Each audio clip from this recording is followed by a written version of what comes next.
कि पत्नी वो जो पति को पतन के रास्ते पे ले जाए, और धर्म पत्नी को जो पति को धर्म के रास्ते पे ले जाए। अब एक धर्म पत्नी कथा सुनती थी, पतिदेव उनके पास समय नहीं था, लेकिन धर्म पत्नी ने सोचा कि मैं अकेली क्यों तरूं, पति को भी तारती हूं। क्योंकि संतों के मुख से उसने सुना था कि प्यारे जिसके चरण कथा में पड़ जाते हैं तो भगवान अपने चरण उसके घर में जरूर डालता है। अब उसने अपने पतिदेव से कहा कि प्रभु मुझे कथा में छोड़ाओ।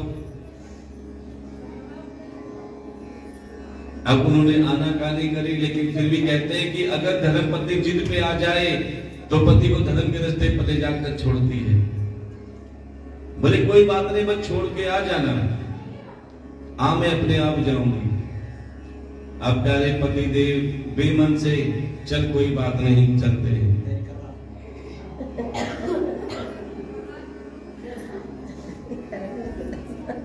क्योंकि वो धर्मपत्नी भी यही है और पति भी यही है। हम ये कथा हर जगह कहते हैं क्योंकि प्यारे जिससे प्रेरणा मिले प्यारे वो औरों को भी बताना चाहिए। अब पतिदेव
वो 1 मिनट का निर्णय ने उस व्यक्ति की पूरी जिंदगी बदल दी। ध्यान देना।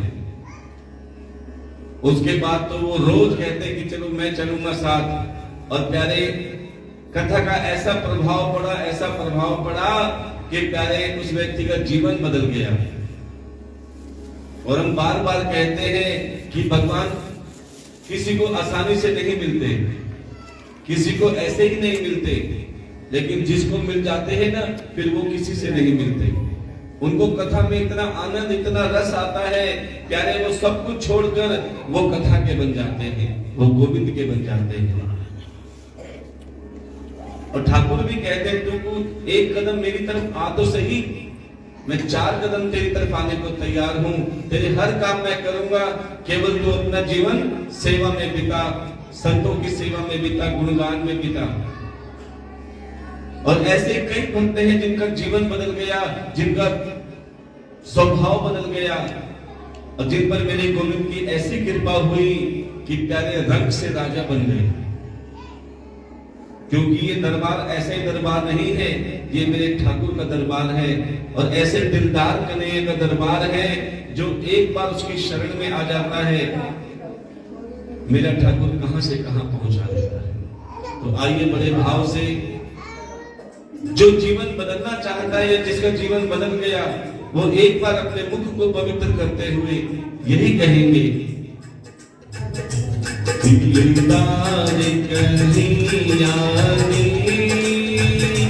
मुझको अपनाया है,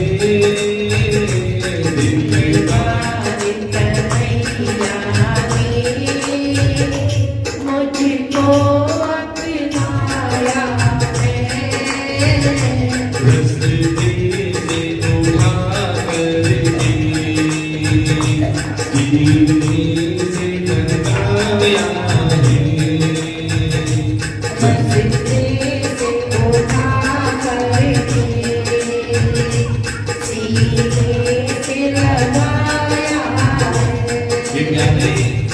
एक बार विश्वास तो करो, मेरा ठाकुर कहां से कहां पहुंचा देगा। ये हमारे साथ हुआ है, ये हमारे साथ चमत्कार हुआ है। ठाकुर ने भी कहां से कहां पहुंचा दिया है। इसलिए हम अपनी कहते हैं क्या, दिलदार कन्हैया मुझको अपनाया है, दिलदार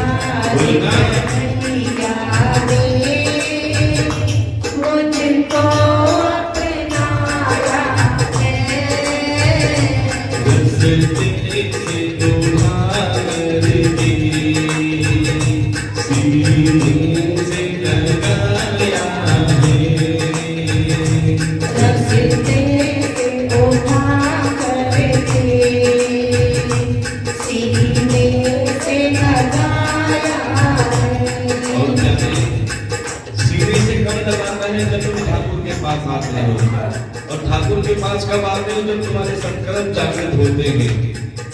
जब तक तुम्हारे कर्म पाप से भरे रहेंगे, तुम चाहकर भी कथा में नहीं आ सकते। लेकिन जैसे ही मेरे गोविंद की कृपा होगी, पहले तुम्हारे संकल्प जागृत होना चालू हो जाएंगे। क्या नगर नहीं अच्छे थे,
तुम रथ से राजा बन जाओ, कितने ही धनवान बन जाओ, लेकिन कभी अपने अंदर अभिमान नहीं लाना कि मैं इतना बड़ा बन गया। हमेशा प्रभु की कृपा का पात्र रहना कि हे ठाकुर मेरा कुछ नहीं है, ये सब कुछ आपका है। इंसान क्यों परेशान है कि वो कहता है कि मेरी वजह से हुआ है, मेरी मेहनत का नतीजा है। अरे जितना तुम जमीन से जुड़ोगे, कितने भी बड़े बन जाओ, अपना पुराना वक्त कभी भूलना मत। हवाई जहाज भी कितना भी ऊपर उड़ जाए, लेकिन क्या आना तो जमीन पर ही नहीं। इंसान गिरता कौन है? जब उड़ता रहता है नीचे नहीं आता, तो क्या वो ऐसा गिरता है कि वो के ऊपर चढ़ नहीं सकता। इसलिए तुम कितने भी तरक्की कर लो, लेकिन परमात्मा को मत भूलना। और गोविंद ने यही कहना, जो कुछ हूँ आज प्रभु सब तेरी मेहरबानी। जो कुछ आज प्रभु सब तेरी मेहरबानी। शब्द शब्द है नमन तुझको, महाभारत की दानी। शब्द शब्द है नमन तुमको, महाभारत की रानी। तूने ही दया करके जीवन में गाया है। तूने दया करके जीवन में गाया है। रस्ते से उठा करके सीने से लगाया है। रस्ते से उठा करके सीने से लगाया है। और प्यारे, मेरा गोविंद सबकी लाज रखता है, लेकिन कोई पुकार कर तो देखे। द्रौपदी ने पुकारा, उसकी लाज बचाई। मीरा ने पुकारा, मीरा की लाज बचाई। जहर का प्याला अमृत कर दिया, उसका मान बढ़ाया। शबरी की लाज बचाई, उसका मान बढ़ाया। प्रभु स्वयं मिलने आए, आपके लिए भी आएंगे, लेकिन आप पुकारो तो सही, कहो तो सही मेरे गोविंद से क्या। प्रभु रखना लाज मेरी, कहीं मन न भटक जाए। प्रभु रखना लाज मेरी, कहीं मन न भटक जाए। बस इतना ध्यान रहे, कोई दाग न लग जाए। बस इतना ध्यान रहे, लग जाए, बदरंगी न हो जाए। जो ये रंग चढ़ाया है, बदरंग न हो जाए। जो ये रंग चढ़ाया है। रस्ते से उठा करके सीने से लगाया है। रस्ते से उठा करके सीने से लगाया है। और ये एहसास होना चाहिए, जैसे पदार्थ को था कि प्रभु मेरे साथ है, जैसे मीरा को पता था कि भगवान सदा मेरे साथ है, ऐसे एहसास आपको भी होना चाहिए। आप सुरक्षित रहोगे। एक बार कहकर देखो क्या एहसास है ये मुझको, चरणों में सुरक्षित हूँ। एहसास है ये मुझको, चरणों में सुरक्षित हूँ। एहसान बहुत तेरे, कोई कमी नहीं मुझको। एहसान बहुत तेरे, कोई कमी नहीं मुझको। श्री शान सुधा अमृत का स्वाद चखाया है। श्री श्याम सुधा अमृत का स्वाद चखाया है। रस्ते से उठा करके सीने से लगाया है। रस्ते से उठा करके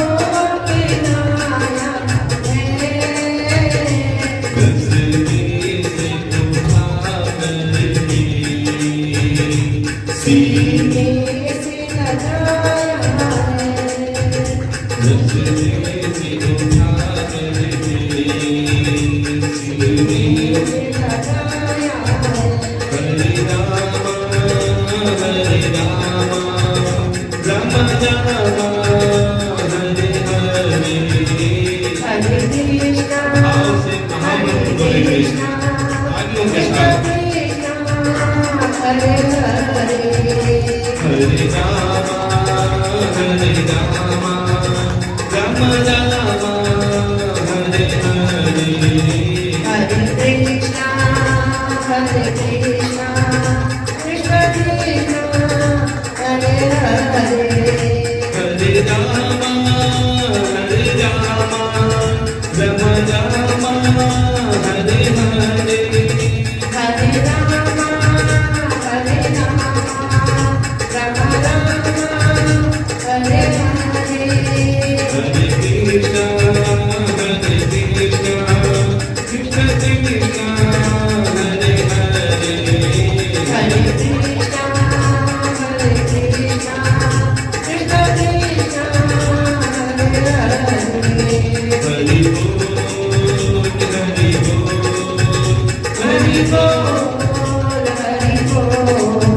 हरि बोल Hare Bol, Hare Bol, Hare Bol, Hare Bol, Hare Bol, Hare Bol, प्रेम से बोलना पड़ेगा Radhe जोर से बोलना पड़ेगा Radhe, अब कुछ नहीं बोलना बड़े भाव से हरि की कथा का अमृत अपने हृदय में उतारना होगा। कल हमने बहुत ही सुंदर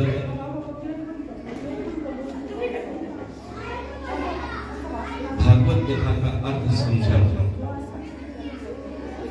कि जिसने भागवत कथा के केवल 4 अक्षर समझ लिए उसे पूरी भागवत कथा समझ आ गई, और जिससे भागवत कथा समझ आ गई उसे भगवान का दर्शन हो गया। चलो आपसे टेस्ट लेते हैं आपका। कल आपने क्या क्या सुना? भागवत कथा के 4 अक्षर कौन से बताए थे? सबसे पहला ऐसा लग रहा है जैसे स्टार प्लस देख रहे हो। सबसे पहला अक्षर धा, दूसरा, तीसरा और चौथा ता। बहुत अच्छी बात है।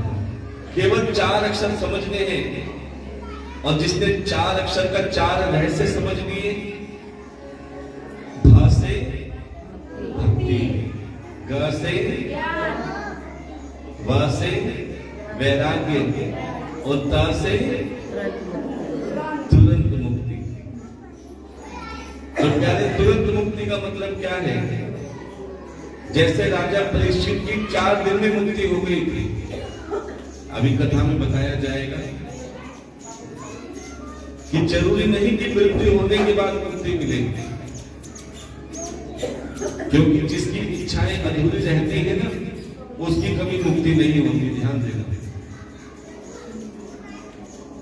जैसे आपने सुना होगा, जब दादा और दादी बूढ़े हो जाते हैं, रोग लग जाता है, बीमारी लग जाती है, तो दादा और दादी की एक इच्छा होती है, क्या हमारे सामने हमारे पोते पोतियों की शादी हो जाए, ये इच्छा होती है। और जब उनकी ज्यादा तबीयत खराब हो जाती है तो सब यही कहते हैं कि इनकी इच्छा पूरी कर दो, इनके सामने पोते पोतियों का विवाह कर दो। सब कोशिश करते हैं, जिनके पोते पोती शादी लायक उम्र के हो जाते हैं ना, उनके लिए उनके मुताबिक वरीय कन्या देखा जाता है। क्या होता है?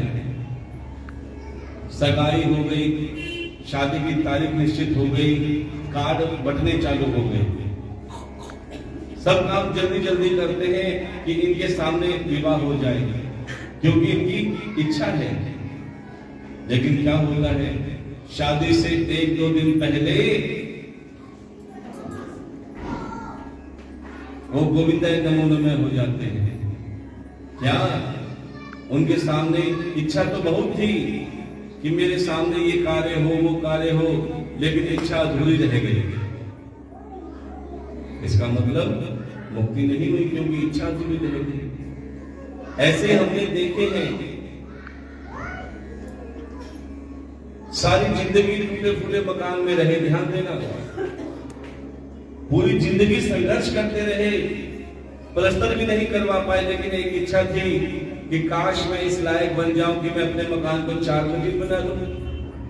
धीरे धीरे धन जोड़ा, कमेटियां इकट्ठी करी, ये कार्य किया, वो कार्य किया, थोड़ा धन इकट्ठा हुआ, मन से मकान बनाना चालू किया। ये हमारी आंखों देखी सच्चाई है। 1 मंजिल, 2 मंजिल, 3 मंजिल, 4 मंजिल मकान बना दिया आलीशान में, क्योंकि उनकी इच्छा थी कि मैं अपना 4 मंजिल मकान बनाऊं। मकान बनके तैयार हो गया, गृह प्रवेश का दिन निकाल दिया कि फलाने दिन शुभ है, इस दिन गृह प्रवेश करेंगे। लेकिन प्यारे, गृह प्रवेश से 2 दिन पहले उसकी मृत्यु हो गई। सारे काम अपने हाथों से करे, सारे व्यवस्था अपने हाथों से करे, लेकिन जिस दिन गृह प्रवेश करना था उससे पहले उसकी मृत्यु हो गई। क्या इच्छा अधूरी रह गई। इसीलिए कहते हैं कि जरूरी नहीं कि मरने के बाद मुक्ति मिले, क्योंकि उसकी इच्छा अधूरी रह गई। और जिसके जीते जी इच्छाएं पूरी हो जाए, वैसे तो सच बताए जिंदगी भर इच्छाएं पूरी नहीं होती, लेकिन कम तो हो सकती है। इच्छा और आवश्यकता, ये 2 चीजें हैं। अपनी इच्छाओं को कम करो और आवश्यकताओं को बढ़ाओ, कि जो जरूरी है उस आवश्यकताओं को पूरी करो। प्यारे, इच्छाओं की पूर्ति तो जिंदगी भर नहीं हो सकती। कितनी ही इच्छा पूरी कर लो, जितनी पूरी होंगी उससे ज्यादा बढ़नी चालू होंगी, और जो इच्छा पूरी नहीं होगी फिर इंसान दुखी हो जाएगा कि भगवान मेरी सुनते नहीं। अरे एक बार सुदामा जी की जिंदगी जीकर देखते, इंसान दुखी क्यों है कि मेरे पास ये नहीं है, मेरे पास वो नहीं है। ये भी तो देखो कि तुम्हें जो दिया है, तुमसे नीचे भी ऐसे हैं जो उसके पास वो भी नहीं है। हम दुखी होते अपने से ऊपर वालों को देखकर। हमारा पंखा है, लेकिन देखो सामने वाले का एयर कंडीशन है, इसलिए दुखी है। लेकिन तुम जरा नीचे भी तो देखो, जो सड़क पर सो रहे हैं, प्यारे, ना रहने को जमीन है, ना सोने को छत है, ना कोई व्यवस्था है। अगर देखना हो ना प्यारे, बस अड्डे में जो फ्लाईओवर है या कोई भी फ्लाईओवर है, आप वहां पर जाकर देख लेना। सर्दी, गर्मी, आंधी, तूफान, क्या करें, मजबूरी है, कुछ है ही नहीं, वो भी तो जी रहे हैं। लेकिन भगवान ने तुम्हें कितना अच्छा बना रखा है कि तुम्हारे घर में पंखा तो है, तुम्हारे घर में कूलर तो है। अरे उसी में आनंद बनाओ, जब कृपा होगी तो सब कुछ हो जाएगा। धैर्य रखो, शांति बनाए रखो और अपने गोविंद में विश्वास रखो।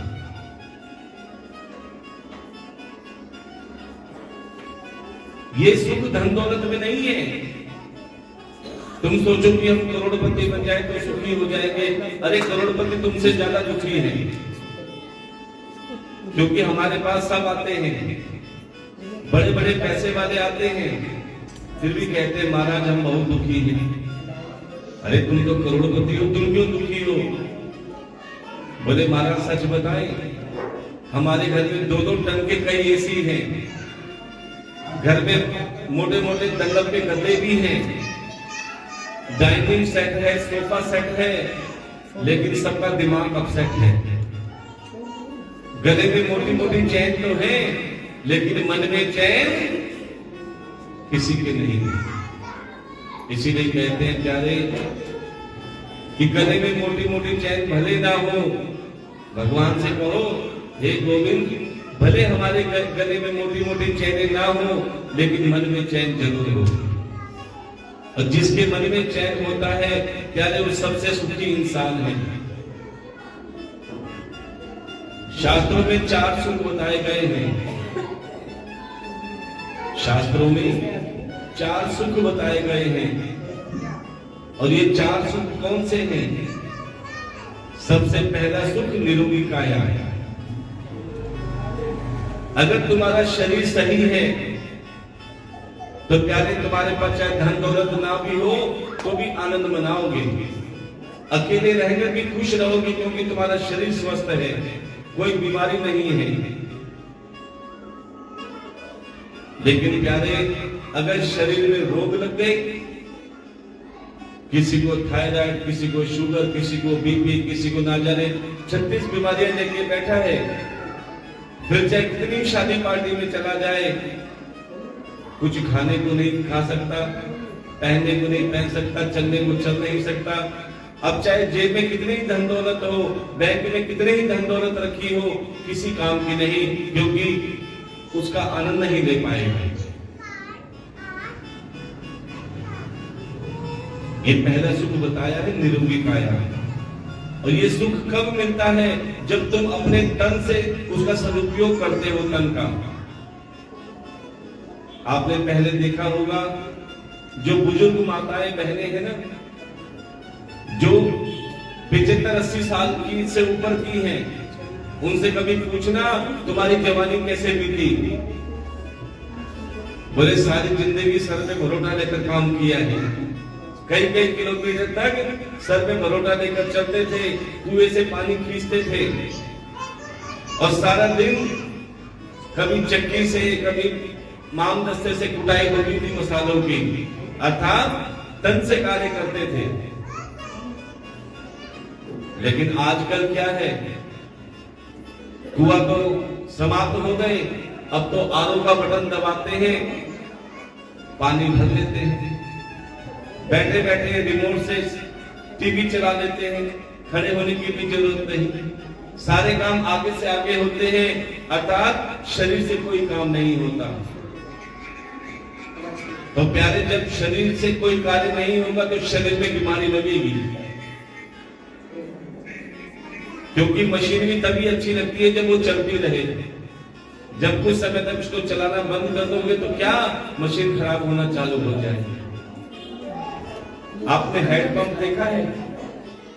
जब तक उसमें पानी चलाते रहोगे पानी आता रहेगा, और जिस समय तुमने हैंडपंप को चलाना बंद कर दिया, धीरे धीरे इसमें पानी उतरना चालू हो जाएगा, फिर पानी नहीं आएगा। इसीलिए प्यारे किसी न किसी रूप में अपने तन से सेवा करते रहो। अरे और कुछ नहीं कर सकते, जहां कथा हो रही हो अपने तन को वहां ले जाओ। पास में मंदिर हो, प्यारे मंदिर में झाड़ू लगाना चालू कर दो। कहते जो मंदिर में सफाई करता है, मंदिर की झाड़ू लगाता है, भागवत कथा में सेवा करता है किसी भी रूप में, आप कथा में आओ अपने तन को लेकर। और अगर तुम्हें कोई अगर भागवत कथा में एक गिलास भी पड़ा मिलता है ना, इधर उधर कोई दोना पड़ा मिलता है, उसको उठाओ और व्यवस्थित स्थान पर रख दो, ये भी सेवा है। हो सके तो झाड़ू लगाया करो। क्यों, आपने देखा होगा सेवा क्या है। सेवा देखनी हो तो गुरुद्वारे में जाकर देख लेना। बड़े से बड़ा करोड़पति भी आपको वहां पे जूतों की सेवा करता मिल जाएगा। बड़े से बड़ा करोड़पति भी आपको झाड़ू लगाता मिल जाएगा, पोछा लगाता मिल जाएगा, बर्तन धोता मिल जाएगा, लंगर की सेवा करता हुआ मिल जाएगा। क्यों,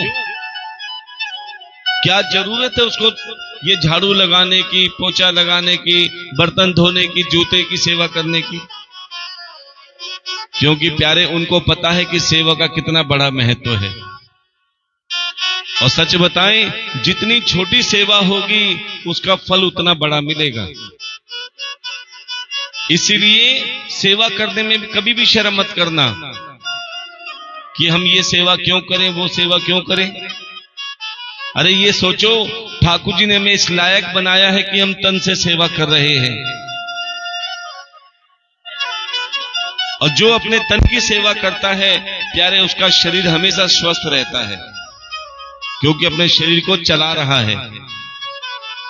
लेकिन आजकल लोग अपने घर में बैठकर माइक के द्वारा कथा सुनते हैं, हाथ में चाय का कप होता है कि आवाज तो आ रही है, फिर कथा पंडाल में जाने की क्या आवश्यकता है। इसलिए हम कहते हैं प्यारे, अगर तुम्हारे शरीर में शक्ति है, तुम कथा में आ सकते हो, पर अभिमान से आना नहीं चाहते। तुम्हारे शरीर में आने की शक्ति है, लेकिन अभिमान से तुम आना नहीं चाहते, तो ध्यान से सुन लेना। आज का ना आना तुम्हें कल याद आएगा।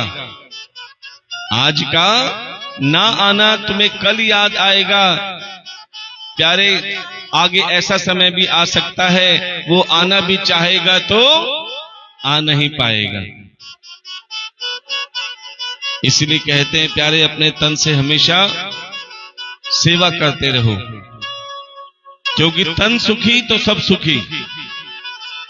ये पहला सुख है निरोगी काया। दूसरा सुख है मुट्ठी में माया। मुट्ठी में माया का मतलब ये नहीं कि तुम्हारे पास करोड़ों की संपत्ति हो, बिल्कुल नहीं। मुट्ठी में माया का मतलब है तुम्हारे पास इतना धन हो, तुम्हारा परिवार भी सुख से चले, और तुम्हारे घर में कोई साधु संत महात्मा आए, वो भी खाली ना जाए। कहते हैं ना, प्रभु धन इतना दीजिए जामे कटुम समाए, मैं भी भूखा ना रहूं, मेरा साथ न भूखा जाए। कि प्यारे, इतना धन हो कि मेरा परिवार भी अच्छे से चले, कोई संत महात्मा ब्राह्मण बहन और बेटी द्वार पे आए तो वो कभी खाली ना जाए, भूखे ना जाए। ये दूसरा सुख है मुट्ठी में माया का। तीसरा सुख सुलक्षणा नारी। सुलक्षणा नारी का मतलब क्या है? वो बेटी भी हो सकती है, बहन भी हो सकती है, पत्नी भी हो सकती है और बहू भी हो सकती है। सुलक्षणा का मतलब जो लक्ष्मी हो। और लक्ष्मी किसे कहा जाता है? जिसके लक्षण अच्छे हो, जो घर आए अतिथि का सत्कार करे। देखो आपको बताएं, अतिथि और मेहमान में फर्क होता है। मेहमान कौन है? मेहमान आपके जमाई राजा, हरियाणा में कहते हैं बटेऊ साहब, इसे मेहमान कहा जाता है। क्यों? क्योंकि वो जब भी आएंगे बता के आएंगे, सासू जी हम अगले हफ्ते आपकी बेटी को लेकर आ रहे हैं। अब सासू जी क्या करती हैं? सारे काम छोड़कर उनके आने की व्यवस्था में लग जाती हैं, कहीं हमारे मेहमान को कोई परेशानी ना हो। इसे कहते हैं मेहमान जो बताकर आए। अतिथि कौन? अतिथि, जिसकी आने की कोई तिथि नहीं होती। और वो कौन होते हैं? संत महात्मा और परमात्मा। अब वो किस रूप में आए? वो भिक्षु के रूप में भी आ सकते हैं, वो गौ माता के रूप में भी आ सकते हैं। बस पहचानने के लिए नजर होनी चाहिए। जो संत महात्मा बिन बताए आपके गांव में आते हैं, और यहां तो साक्षात ठाकुर जी तुम्हारे द्वार पर आए हैं अतिथि बनकर, भागवत कथा के रूप में। कहते हैं अतिथि देवो भव। जो अतिथि की सेवा करते हैं, संत महात्मा ब्राह्मण बहन और बेटी की सेवा करते हैं, प्यारे उस घर में नारायण का वास होता है। बोलिए श्री हरि नारायण भगवान की। और जिस घर में नारायण का वास होता है, प्यारे उस घर में लक्ष्मी का वास होता है। इसीलिए कहते हैं कि प्यारे जिस घर की लक्ष्मी प्रसन्न होती है, चाहे वो मां के रूप में हो, बहन के रूप में हो, बेटी के रूप में हो, उस घर में लक्ष्मी का वास होता है। उसके बाद चौथा सुख माना गया है पुत्र आज्ञाकारी। ये भी बड़े कर्मों से मिलते हैं पुत्र आज्ञाकारी, क्योंकि आजकल पुत्र आज्ञाकारी कम और धुंधकारी ज्यादा हो रहे हैं। कल बताया था ना,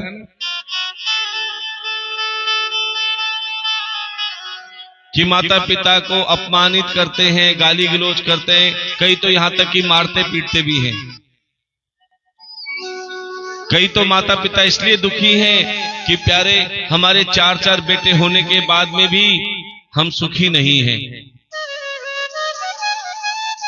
क्योंकि प्यारे सारी जिंदगी माता पिता अपने बच्चों को लायक बनाने के चक्कर में अपना जीवन बर्बाद कर देते हैं। मेरे इस बेटे का मकान बन जाए, मेरे इस बेटे की दुकान चल जाए, मेरे इस बेटे का ये कार्य हो जाए, कि हमारे जाने के बाद हमारे बेटे किसी के आगे हाथ ना फैलाएं। ध्यान देना। लेकिन उन्हें लायक बनाने के चक्कर में जो अपनी कौड़ी और दमड़ी दोनों लगा देते हैं, बुढ़ापे में उन माता पिता का क्या हाल होता है, बड़े ध्यान से सुनना। कि एक माता पिता के 4 बच्चे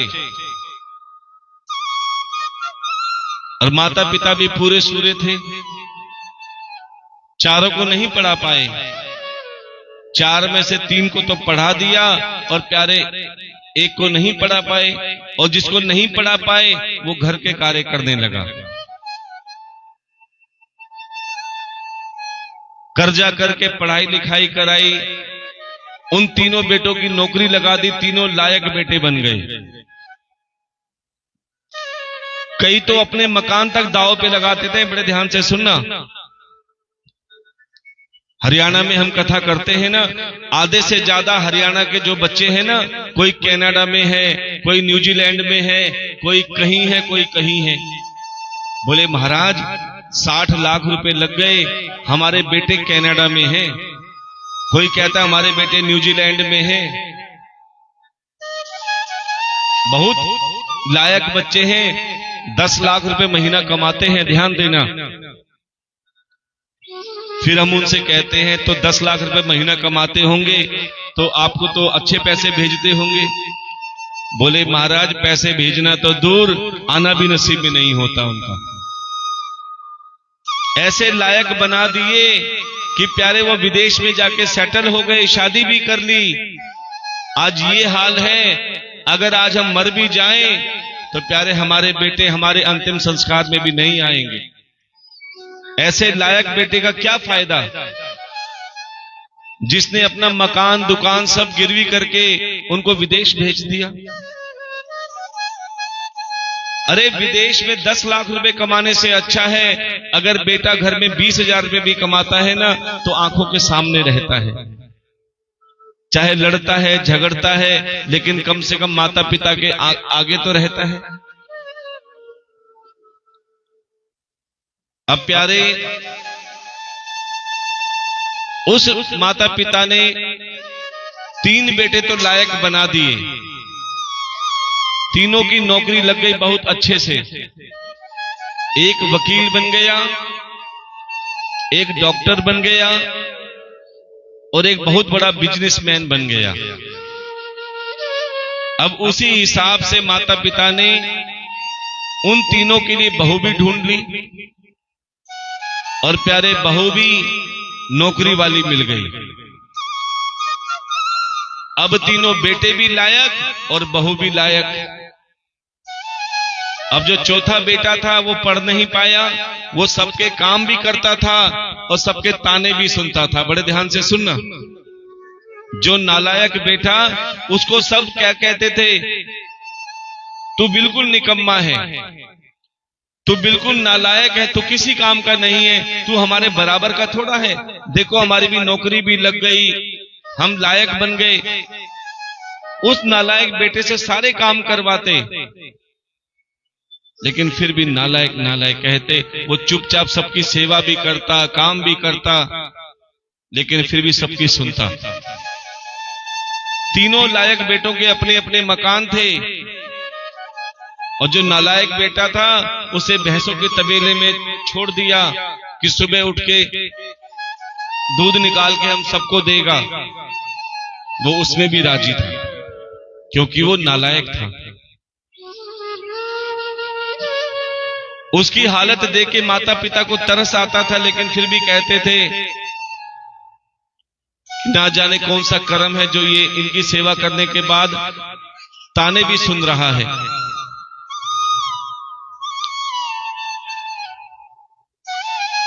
एक दिन क्या हुआ, पिताजी की इतनी तबीयत खराब हुई, रात को 2:30 बजे, बड़े ध्यान से सुनना, उनको अटैक आ गया। पिताजी को दिल की धड़कन तेज होने लगी। जब उसे लगा कि मेरी तबीयत ज्यादा खराब हो रही है, तो प्याते जो माता पिता बच्चों के लिए कार्य करते हैं तो किसको याद करेंगे संकट में? बच्चों को याद करेंगे। अरे बेटा उठ जाओ, बेटा उठ जाओ, मेरी तबीयत खराब हो रही है, मुझे अस्पताल ले जाओ। लेकिन प्यारे कोई भी लायक बेटा नहीं आया। आवाज सबको आ रही है कि पिताजी आवाज मार रहे हैं, बीमार हैं। कोशिश भी करी बेटों ने उठने की, लेकिन जो लायक बहुएं थी ना, अरे इनका तो रोज का काम है, शोर करते हैं, चुपचाप बैठ जाओ, सो जाओ, तुम्हें सुबह ऑफिस जाना है। नालायक बहुओं ने, लायक बहुओं ने लायक बेटों को रोक दिया। उस दर्द की सुनी की अनसुनी कर ली लायक बेटों ने, कोई बाहर नहीं आया। लेकिन दूर तबेले में जो नालायक बेटा सो रहा था, उसको जब पिताजी के दर्द की आवाज सुनी कि पिताजी बेटों को बुला रहे हैं, तो प्यारे लायक बेटा कोई नहीं आया। उस नालायक बेटे ने जब आवाज सुनी तो वो दौड़ा चला आया। पिताजी क्या हुआ, पिताजी क्या हुआ? अरे नालायक, तू मेरे लायक बेटों को बुला, उनके पास गाड़ी भी है, पैसे भी हैं, वो मुझे अस्पताल ले जाएंगे। जरा बुला तो सही, तू क्या करेगा? तू तो नालायक है, पिताजी भी कहने लगे। अब वो नालायक बेटा सभी बेटों के पास गया जो लायक थे, सभी के घर में दरवाजा खटखटाया, भैया उठ जाओ, भैया उठ जाओ, पिताजी की तबीयत खराब हो रही है। लेकिन कोई लायक बेटा दरवाजा नहीं खोला। सब सुन रहे थे। अब उस नालायक बेटे ने क्या देखा, एक कील पर एक भाई की गाड़ी की चाबी लटकी हुई थी। उस नालायक बेटे ने चाबी निकाली, पिताजी को गोद में उठाया और प्यारे गाड़ी में लिटाया और गाड़ी स्टार्ट करके जोर से ले जाने लगा। अब तो पिताजी पीछे से जोर जोर से कह रहे, अरे नालायक, तू मुझे मारेगा, इतनी तेज गाड़ी चला रहा है, अस्पताल में ले जाने से पहले ही मुझे ऊपर पहुंचाएगा। ना जाने कितनी बातें बोलते रहे, लेकिन उस नालायक बेटे ने गाड़ी तेज चला के अस्पताल पहुंचा दिया। जैसे अस्पताल पहुंचाया, डॉक्टर को दिखाया, डॉक्टर ने एक ही बात कही, अगर थोड़ी और देर हो जाती तो तुम्हारे पिताजी जीवित नहीं रहते। तुम सही समय पर ले आए, अब इनका इलाज भी हो जाएगा। डॉक्टर ने इंजेक्शन लगाया, दवाई दी, सारी रात उनका इलाज हुआ। सुबह जब पिताजी सामान्य हो गए, खतरे से बाहर हो गए, तो डॉक्टर ने कुछ दवाइयां लिख दी, कुछ दवाइयां दे दी। अब आप पिताजी को ले जाओ। वो नालायक बेटा फिर पिताजी को गोद में गाड़ी पर लिटाया और अब आराम से चलाने लगा। अब पिताजी फिर जोर जोर से बोलने लगे, अरे नालायक, तू पागल हो गया, रात को तो इतनी तेज चला रहा था, मैं मना कर रहा था, फिर भी अब तू इतनी धीरे चला रहा है, तू किसी काम का नहीं, तू नालायक है। ना जाने कितनी बातें बोलने लगे पिताजी। अब प्यारे जैसे ही वो नालायक बेटे ने गाड़ी घर में रोकी, पिताजी को प्रेम से उठाया और बिस्तर पर लिटाया, तभी पिताजी ने फिर बोला, अरे नालायक, तू किसी काम का नहीं, दवाई तो तू गाड़ी में ही छोड़ी आया। अच्छा पिताजी, मैं लेके आता हूं। अब जब बार बार पिताजी उसे नालायक नालायक बोल रहे थे, तो प्यारे मां को दर्द हो गया। कहने लगे, अजी एक बात कहूं? बोले क्या? बोले ये भाई सब उसे नालायक कहते हैं, मैं कभी बुरा नहीं मानी, इसकी भाभियां नालायक नालायक कहती, मैं कभी बुरा नहीं मानी, लेकिन जब तुम इस बेटे को नालायक नालायक कहते हो ना, तो मेरी आत्मा रोती है। कम से कम तुम इसे नालायक तो मत बोलो। अब बड़े ध्यान से सुनना पिताजी ने क्या कहा। पिताजी कहने लगे, अरे भगवान, तू मेरे शब्दों पे मत जा, तू मेरे शब्दों पे मत जा। मैं इसे नालायक नालायक इसीलिए कहता हूं कि तू नालायक है, कहीं ये औरों की तरह लायक ना बन जाए। 3 बेटे मेरे लायक हैं, लेकिन कोई उठा, किसी ने मेरी आवाज सुनी, कोई मुझे लेकर गया, क्योंकि वो सब लायक हैं। जिसके पीछे मैंने अपना पूरा जीवन बिता दिया, जिसके पीछे मैंने कर्जा किया, जिसके पीछे मैंने मकान तक गिरवी रख दिए, आज वो सब लायक बन गए, लेकिन संकट में कोई लायक साथ नहीं आया। लेकिन आज मैं इसे कहता हूं कि तू नालायक ही बना रहे, कम से कम नालायक होकर मेरा साथ तो दे रहा है। और आपको एक सच्चाई बताएं कि 3 बेटे समझदार हो और 1 बेटा मंदबुद्धि हो, तो माता पिता किसका साथ देते हैं? किसका साथ देते हैं? जो मंदबुद्धि होता है। उसे पता है जो लायक है वो तो अपना काम चला ही लेंगे, लेकिन प्यारे जो मंदबुद्धि होता है ना, उसका कोई सहारा नहीं होता। लेकिन जिसका कोई सहारा नहीं होता, उसके माता पिता होते हैं। इसीलिए माता पिता को परमात्मा का रूप कहा गया है। लेकिन क्या जीते जी माता पिता की कदर कोई करता नहीं।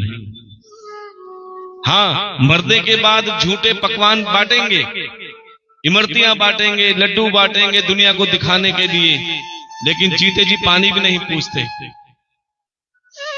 पड़ोसी की तरह निकलते हैं, हाथ में दही बल्ले की थैली होगी, सीढ़ियों से अपने परिवार के लिए ले जाएंगे कि हम अपने परिवार के साथ खाएंगे बैठकर। अरे क्या माता पिता का तुम परिवार नहीं हो? वो भी तो चाहते हैं कि मेरे बच्चे मेरे साथ बैठकर खाएं, वो भी तो चाहते हैं कि मेरा परिवार मेरे साथ बैठकर मन की बात करे। लेकिन प्यारे, उन बच्चों को अपने बच्चे तो अच्छे लगते हैं, लेकिन बूढ़े माँ बाप दुश्मन दिखते हैं। इसीलिए कहते हैं प्यारे, आज बूढ़े माँ बाप जिनकी चारपाई कोने में डल गई है, दवाइयों की इतनी बड़ी बड़ी थैलियां बंध गई हैं, रोटी कम और दवाई ज्यादा खाते हैं। क्या बीमारी है उनको? कोई बीमारी नहीं है, सिर्फ एक बीमारी है कि मेरे बच्चे 2 घड़ी मेरे पास आ जाएं, मेरे बच्चे 2 घड़ी मेरे से मन की बात कर लें।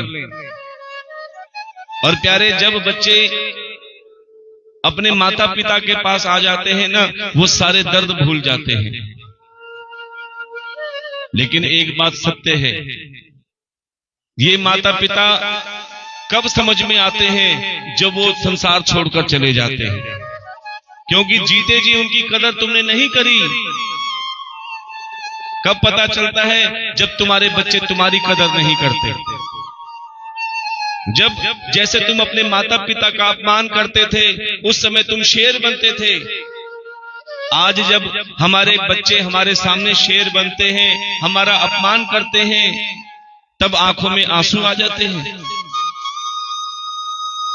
और आंसू लाकर अपने माता पिता की फोटो के सामने खड़े हो जाते हैं कि हे माता पिता, जब तुम थे तब हमने तुम्हारी कदर नहीं करी। जब तुम थे हमें छाया भी देते थे, हमें फल भी देते थे, लेकिन हम फल खाकर भी गुर्राते थे, आंखें दिखाते थे।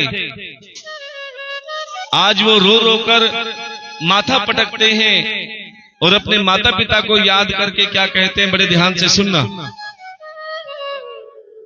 बड़े भाव से एक बेटा अपने माता पिता के लिए क्या कह रहा है। चिट्ठी न कोई संदेश, जाने वो कौन सा देश, कहाँ तुम चले गए, कहाँ तुम चले गए, कहाँ तुम चले गए। चिट्ठी न कोई संदेश, जाने वो कौन सा देश। चिट्ठी न कोई संदेश, जाने वो कौन सा देश। जहाँ तुम चले गए, जहाँ तुम चले गए, कहाँ तुम चले गए। इस दिल पे लगा कर थे, जाने वो कौन सा देश। कहाँ तुम चले गए, कहाँ तुम चले गए। और प्यारे, जब माता पिता के सामने उनके बच्चों को चोट लगती थी, प्यारे उनकी जरा सी चोट माता पिता का कलेजा चीर डालती थी। सब कुछ छोड़कर माता पिता उसको गोद में लेकर भागते जाते थे डॉक्टर के पास। लेकिन जब वही माता पिता बूढ़े हो जाते हैं तो उनकी आवाज बच्चों तक नहीं पहुंचती। वो तड़पते रहते कि कोई मुझे अस्पताल ले जाए, कोई मेरी दवाई ले आए। लेकिन कई बच्चे इतनी दूर होते हैं कि चाहकर भी नहीं आ पाते। वो माँ बाप पुकारते रह जाते हैं, तड़पते तड़पते पुकारते पुकारते उनका दम निकल जाता है। जब वो बच्चे नहीं पहुंच पाते, जिंदगी भर पछतावा रहता है कि ना जाने उस समय कैसे हमें पुकारा होगा। कहते हैं जिससे प्रेम होता है ना, जरा सा तकलीफ होती थी अस्पताल ले जाते थे, कई कई दिन तक रहते थे। लेकिन जब दम निकला तो प्यारे उस समय जब हम साथ नहीं होते तो जीवन भर पछतावा रहता है। और फिर वो यही कहते हैं, कुछ आह भरी होगी हमने न सुनी होगी। कुछ आह भरी होगी हमने न सुनी होगी। जाते जाते तुमने आवाज तो दी होगी। उस वक्त कहाँ थे हम जब निकला तेरा दम।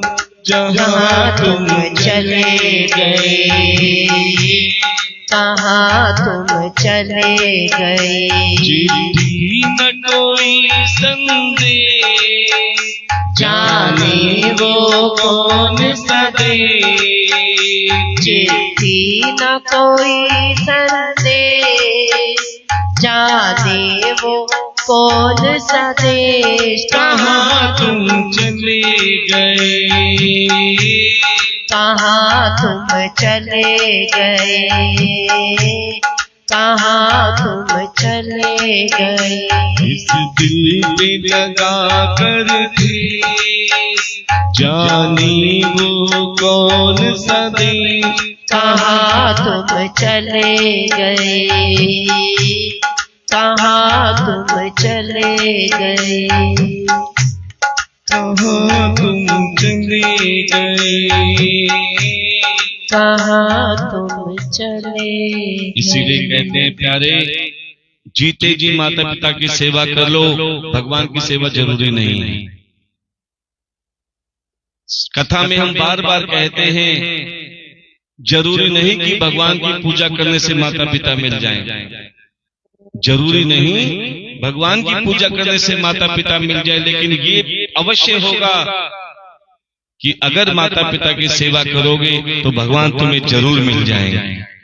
इसीलिए प्यारे कि माता पिता को भगवान का दर्जा दिया गया है। तुमेव माता च पिता तुमेव बंधु च, क्योंकि माता पिता का सर्वप्रथम नाम आया है। आज भी माता पिता को देवी देवताओं की श्रेणी में रखा जाता है। चलो आपसे बताते हैं, बैकुंठ में जितने भी देवी देवता है ना, सबसे पहले माता का नाम लिया जाता है, अर्थात स्त्री का नाम पहले आता है, लक्ष्मी नारायण।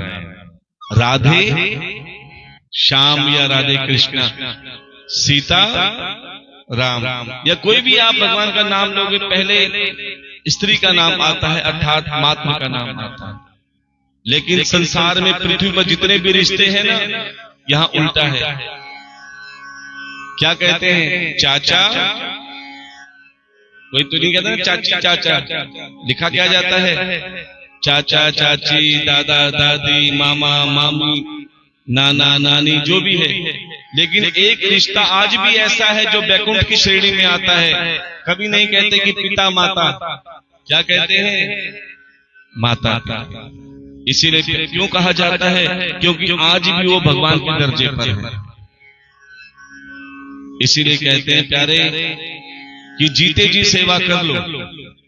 जरूरी नहीं कि वो कौवा बन के आएंगे या कुछ आएंगे, जो मन करे प्यारे जीते जी अपने माता पिता को खुश रखो, जो मन करे वो दो। जिस घर में माता पिता प्रसन्न रहते हैं प्यारे, उस घर में नारायण प्रसन्न रहते हैं, और जिस घर में नारायण प्रसन्न रहते हैं प्यारे, उस घर में लक्ष्मी की विशेष कृपा होती है। और यही भागवत कथा सिखाती है क्या कि जो तुम्हारे घर में भगवान है ना, उनकी सेवा करके जब कथा में आओगे तो तुम्हें कथा का संपूर्ण फल मिलेगा। घर में तुम माता पिता का अपमान करते हो, सास ससुर का अपमान करते हो, फिर भागवत कथा में चाहे तुम कितने ही पूजा कर लो, कोई फायदा नहीं। इसीलिए हम आपसे बार बार विनती करते हैं कि प्यारे, जब भी अपने घर से कथा के लिए कदम बढ़ाओ, ये मत सोचो कि हम चौपाल में आ रहे हैं, ये सोचो कि हम वृंदावन जा रहे हैं, ये सोचो कि हम 4 धाम की यात्रा पे जा रहे हैं, ये सोचो कि हम 84 कोस की परिक्रमा में जा रहे हैं। अच्छा ये बताओ, वृंदावन कौन कौन गए हैं? बस 2-4 जने। और कौन कौन नहीं गए वो हाथ उठाएंगे। अच्छा आप वो हाथ उठाओ जो वृंदावन जाना चाहते हैं। चलो, वृंदावन में आपने रमण रेती तो सुनी होगी। रमण रेती में क्या, जब उसमें आप लोट लोट होते हो ना, रज में, रज कहते हैं मिट्टी को, और वो जब मिट्टी रज तुम्हारे हाथों पे, माथे पे, पैरों पे लगती है ना, तो समझ लेना वो तुम्हारा तन पवित्र होना चालू हो जाता है। तो श्री सुखदेव भगवान, जिन्होंने मात्र 16 वर्ष की आयु में भागवत कथा के प्रचंड प्रवक्ता बने, इनका आगमन कैसे हुआ, बड़े ध्यान से सुनना। श्री हरि नारायण भगवान ने विचार किया कि कोई ऐसा संत हो जो भागवत कथा का प्रचार प्रसार करे। लेकिन भागवत कथा का प्रचार वही कर सकता है जो संसार से विरक्त हो, क्योंकि संसार में रहकर तो माया जकड़ी रहते हैं। कोई ऐसा भक्त भी होना चाहिए जिसे माया का कोई असर ना हो। उनके आगमन के लिए उन्होंने नारद मुनि को चुना। किसको चुना? नारद मुनि। कि नारद मुनि आप ऐसी कोई लीला रचो जिससे श्री सुखदेव भगवान का आगमन हो जाए। अब नारद जी निकल पड़े। किसको माध्यम बनाया? भोले बाबा और मां पार्वती को। बड़े ध्यान से सुनना। अब कैलाश पर्वत पर नारद जी निकल पड़े भोले बाबा और मां पार्वती के दर्शन के लिए। और दर्शन तो करने ही थे, लेकिन साथ में एक काम और करना था। क्या काम करना था? कि भोले बाबा और पार्वती को आपस में लड़ाना था।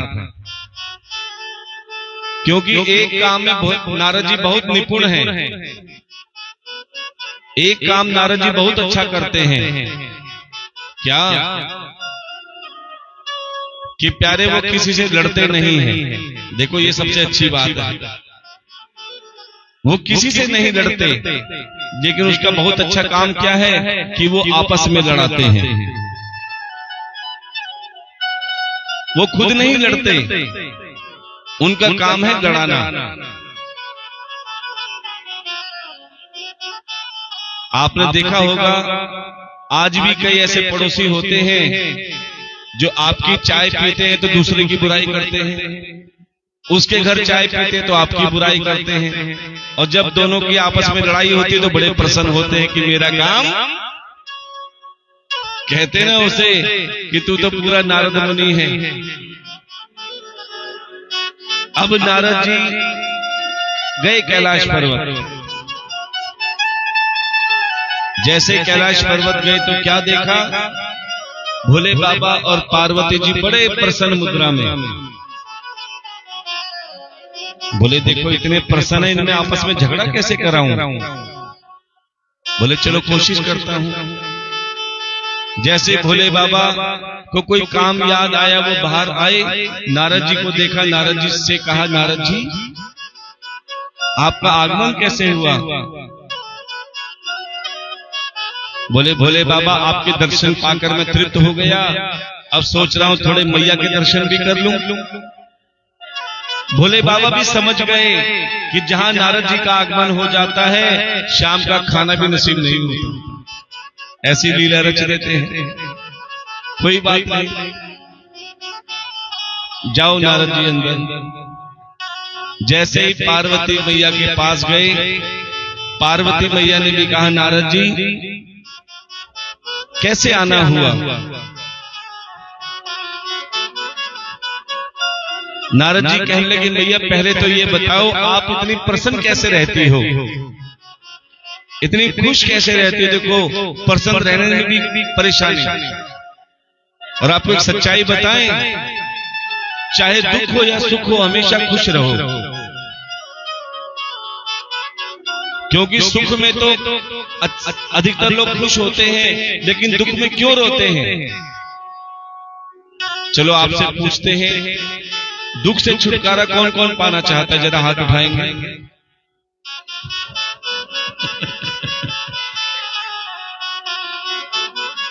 देखो आज के बाद कभी मत कहना कि दुख से छुटकारा पाना है, क्योंकि जो दुख से छुटकारा पाना चाहता है असल में भगवान को पाना ही नहीं चाहता। क्योंकि एक दुख ही तो है जिसमें तुम भगवान को याद करते हो। ध्यान देना, सुख में तो केवल नोट गिनते हो, प्लॉट गिनते हो, धन दौलत गिनते हो। एक दुख ही तो है जिसमें भगवान याद आते हैं।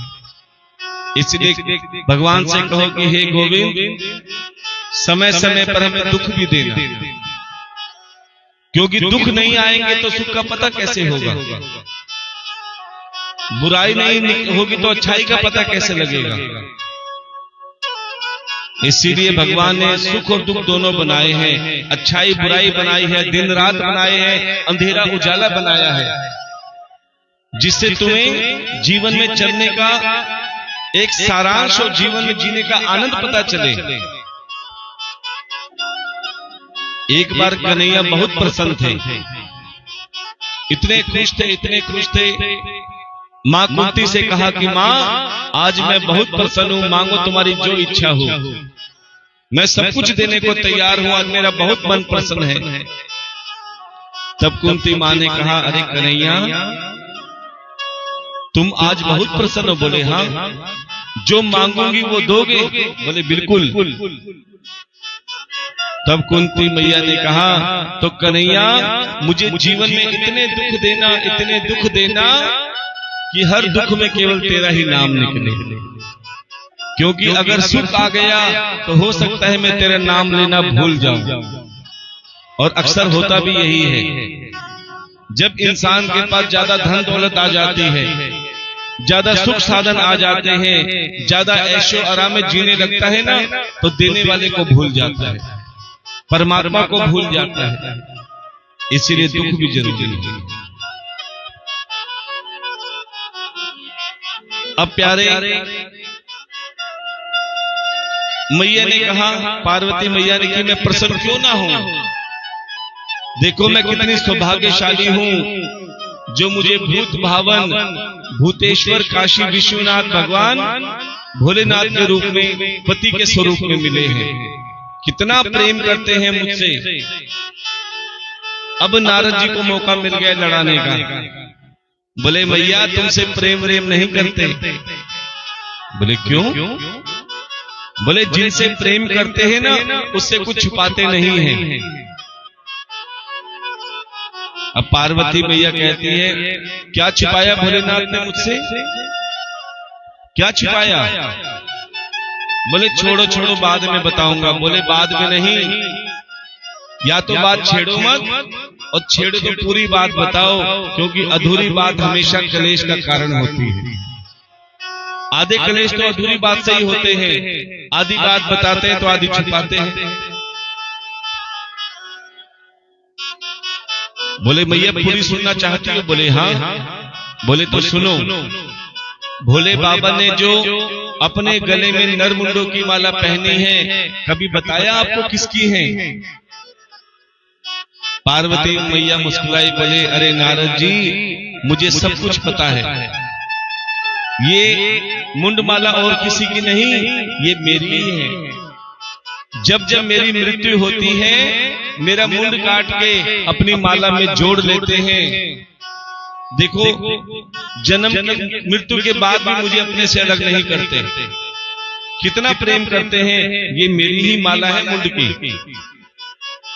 इतना सुनते नारद जी ने सोचा ओहो यहां तो बात बनी नहीं।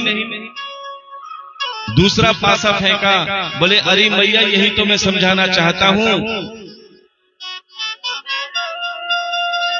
एक बात बताओ,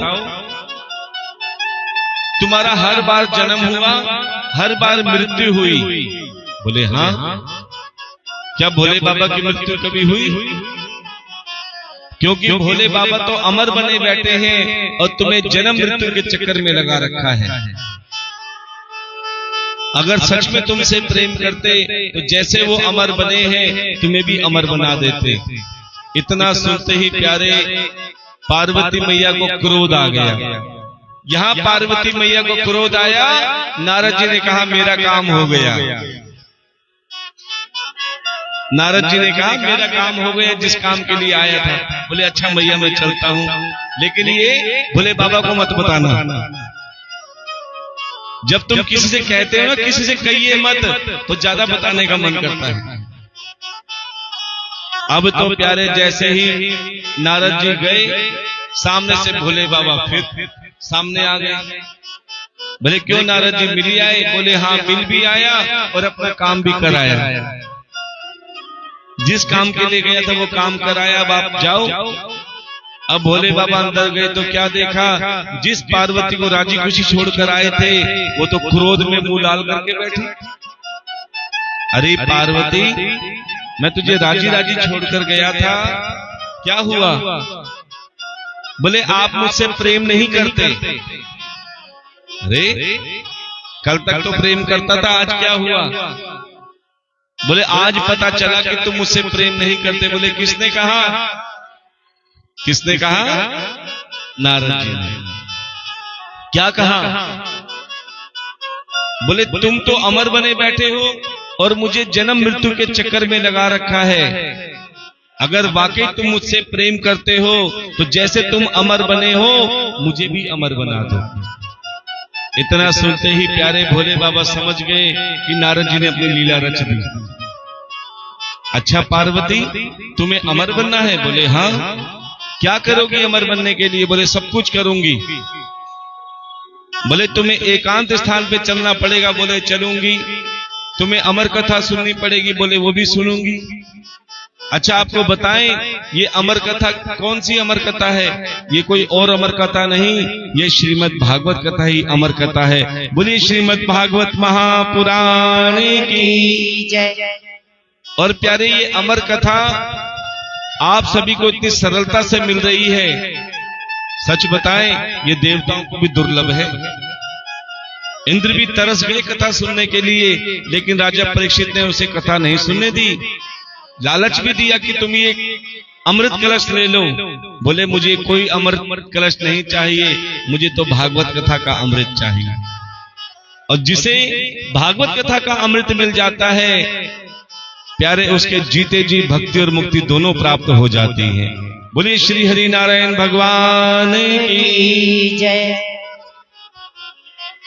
बोले जैसा कहोगे वैसा करूंगी, लेकिन अमर कथा जरूर सुनूंगी। देखो इतनी तड़प आप में होगी ना तो भगवान आपके लिए भी आएंगे। अब भोले बाबा ने कुछ शर्तें रखी हैं। शर्तें क्या होती हैं प्यारे? नियम होते हैं। जैसे आपके लिए भी कुछ नियम हैं, ध्यान देना। सबसे पहला नियम क्या होता है भागवत कथा सुनने का? यहां पे कोई ऐसे नियम नहीं बता दे जो तुमसे ना हो। छोटे छोटे नियम हैं। सबसे पहला नियम कि 7 दिन जब समय मिले कथा में जरूर आओ। ये सबसे बड़ा नियम है, क्योंकि जब तक आओगे नहीं तो पाओगे कैसे? क्योंकि सोचो कि खाना सामने है और तुम्हारे पेट में चला जाए तो नहीं जाएगा। कुछ तो कर्म करना पड़ेगा, तोड़ के मुख में डालना पड़ेगा। इसीलिए ये भागवत कथा रूपी अमृत जब तुम कथा पंडाल में आते हो तो प्यारे यहां से जो कथा के शब्द होते हैं वो कानों के छिद्रों द्वारा तुम्हारे हृदय में उतरते हैं। और प्यारे जो कथा के सामने व्यासपीठ के सामने बैठकर अपने नेत्रों से व्यासपीठ के दर्शन करता है, उसे प्यारे ठाकुर के दर्शन अवश्य होते हैं। वो खाली हाथ नहीं जाता, अपने गोविंद को साथ लेकर जाता है। लेकिन जितना समय मिले, जरूरी नहीं कि तुम्हें 3 घंटे की कथा समझ में आए।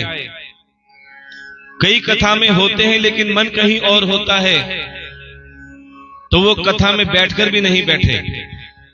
और कई ऐसे भी हैं जो कथा में नहीं है लेकिन जहां है उनका मन कथा में है, तो इसका मतलब वो कथा में ना रहकर भी हैं। अब प्यारे सबसे पहला नियम कि कथा में आओ जब समय मिले। दूसरा नियम, कभी भी अपने मन से किसी का बुरा मत सोचो, ना मन से, ना वाणी से, ना काया से। यहां कोई ऐसा नियम नहीं है कि आप भोजन छोड़ दो, पानी छोड़ दो, क्योंकि भूखे रहने से भगवान नहीं मिलते। बड़े ध्यान से सुनना। कई हमसे भी कहते हैं महाराज जी आपका व्रत तो होगा, मेरा कोई व्रत नहीं है। सबसे बड़े भगवान अंदर है ना। हम कहते हैं कि अपने मन से किसी का बुरा मत चाहो, सबसे बड़ा व्रत हो जाएगा। दुनिया भर की माला फेरते रहो लेकिन मुख से किसी की बुराई करते रहो तो प्यारे ऐसी माला फेरने का कोई फायदा नहीं। कई कहते हैं महाराज हमारी मनोकामना पूरी क्यों नहीं होती? बहुत मन्नतें मांगते हैं, बहुत पूजा करते हैं, बहुत सेवा करते हैं, लेकिन मन्नत फिर भी पूरी नहीं होती। मन्नत पूरी ना होने का केवल एकमात्र कारण है, बड़े ध्यान से सुनना। बच्चों को बिठा दो, बिठाइए। तो वही कुछ अब तेरे को बार बार बोलना पड़ता है वहां पे जाने के लिए।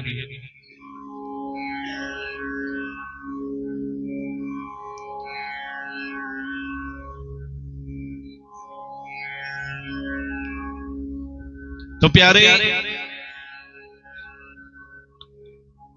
कि मन्नत पूरी होने का ना कारण केवल एक ही है, भगवान सबकी सुनते हैं, सबकी मनोकामना पूरी करते हैं, लेकिन जैसे मनोकामना पूरी होने वाली होती है तुम्हारे मुख से किसी की बुराई निकल जाती है, किसी की निंदा हो जाती है, किसी की चुगली हो जाती है। प्यारे वही मेरे ठाकुर की मनोकामना अधूरी रह जाती है। कई कहते हैं महाराज मनोकामना पूरी हो या ना हो, ये निंदा चुगली छूटने वाली बड़ा आनंद आता है। एक बार हाथ उठाना, किस किस को आनंद आता है?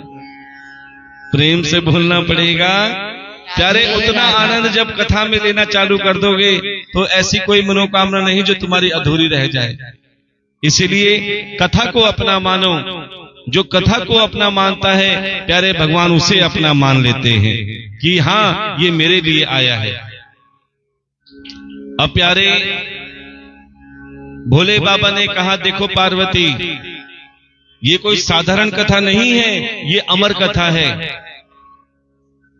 इसमें एकांत इसलिए बोला कि तुम्हारे और मेरे सिवा कोई तीसरा नहीं होना चाहिए। और ये आप भी समझ लो, जब कथा सुनो ना, तुम्हारे मन के भाव ऐसे होने चाहिए कि कथा केवल मैं और सुन रहा हूं, ठाकुर जी सुना रहे हैं, तीसरा कोई नहीं है यहां पर। तुम्हारा मन इधर उधर नहीं होना चाहिए, केवल ये लगना चाहिए कि वक्ता और श्रोता का संपर्क है। समझ देना, भक्त और भगवान का संपर्क है। पार्वती ने कहा ठीक है। अगला नियम भोले बाबा ने कहा, जब मैं कथा सुनाता रहूं तो बीच बीच में हुंकारे भरते रहना। हुंकारे का मतलब कि जब तुमसे कोई बात करता है ना, तुम कहते ना अच्छा फिर क्या हुआ, फिर क्या हुआ। जब तुम इंटरेस्ट लेते हो तो सामने वाले का बताने का ज्यादा मन करता है। जैसे कोई किसी की बुराई करता है, तुम्हारा मन कितना, और क्या कह रही थी वो बताना जरा, और क्या कह रही थी। मन करता है ना सुनने का ज्यादा, किस किस का करता है। अरे वही मन कथा में भी तो लाओ। जो मन बुराई सुनने में करता है ना किसी की, वो कथा सुनने में लगा दोगे तो प्यारा मन तुम्हारा सुधर जाएगा। इसीलिए कहते हैं प्यारे, अपने मन को पवित्र कर लेना। पार्वती ने कहा ठीक है, मैं बीच में हुंकारे, अच्छा हुंकारे हम भी भरवाते हैं आपसे कथा में।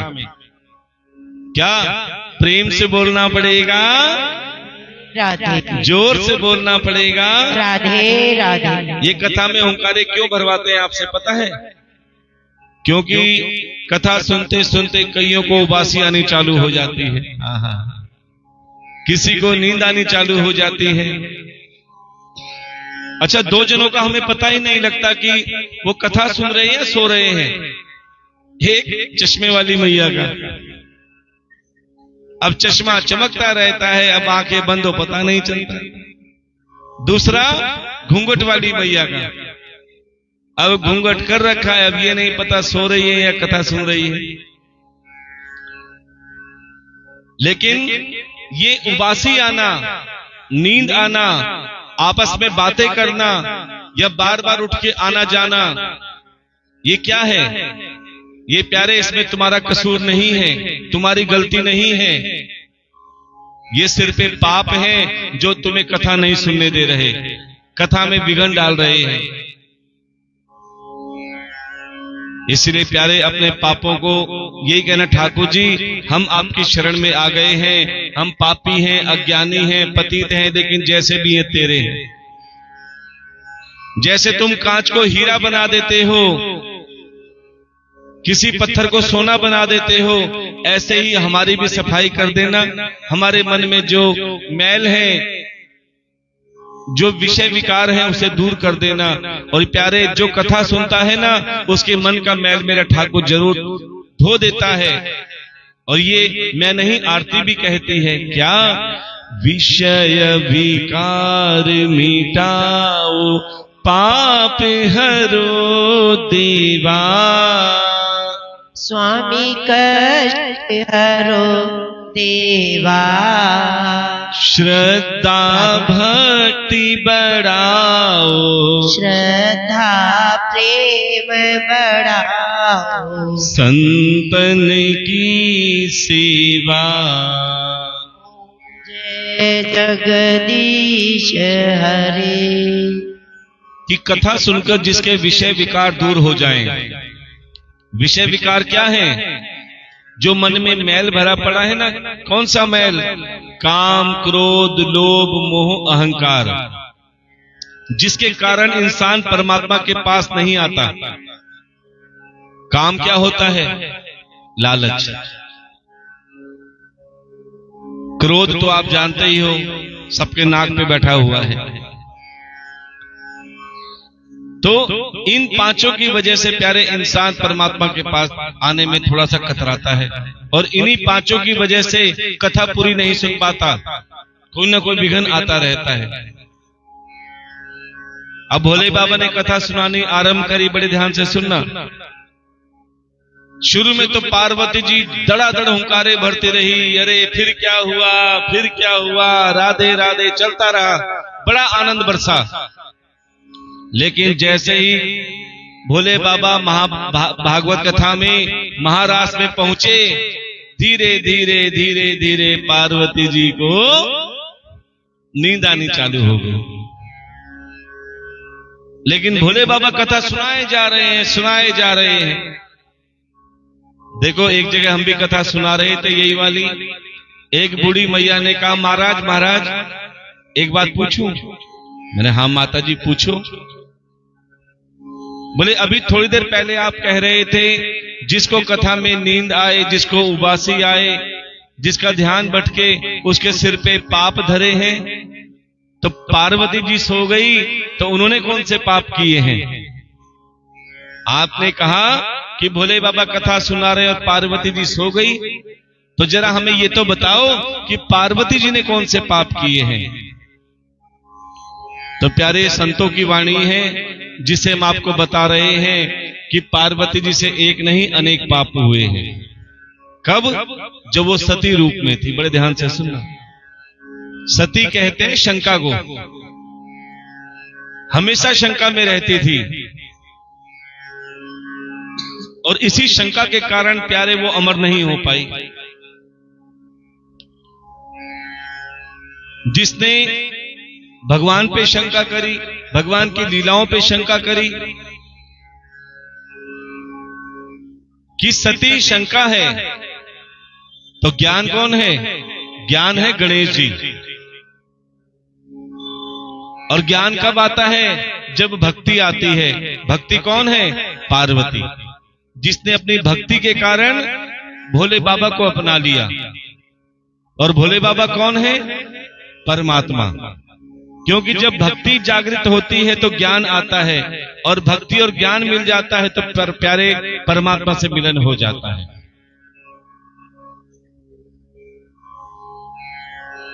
अब सती